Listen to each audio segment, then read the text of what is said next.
thank you to United Way, Pathways Past Poverty. I think we should also express some appreciation to the Fort Collins, Coloradoan, because frankly, if you go back to 2007, they did a series of newspaper articles that I think raised an extraordinary amount of awareness on this issue.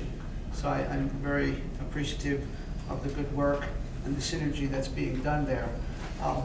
With the greatest respect for Mr. Moraine, because I believe you to be a very honorable man, I want to clarify something that I said earlier, because I think it's important. When I said that the federal government should be investing more in the Child Development Block Grant dollars, I was not talking about new dollars.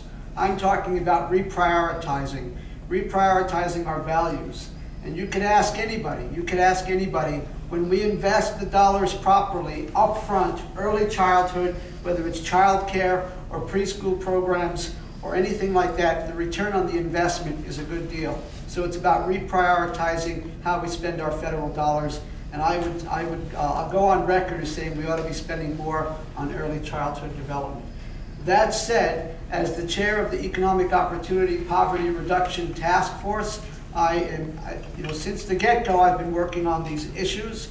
We are coming up with a strategic plan to look at best practices by the end of this year that in terms of the public-private partnerships that need to occur in order to really seriously address this problem. To me, as a person of faith, I've learned a lot, and some of this is from Sister Mary Alice and Helen and some other folks, that there's the works of mercy and that there's the works of justice. Policy matters. Policy informs systemic change. And so when we put policies in place like earned income tax credit, when we make our private activity bonds better so that we can use public monies to leverage private monies to build the housing, to renovate the housing, that's when we create jobs, and that's when we help the individual who's making $8 an hour to afford child care, to afford housing, because not everybody's going to be able to make $20 an hour. It's a moral issue, it's an economic issue.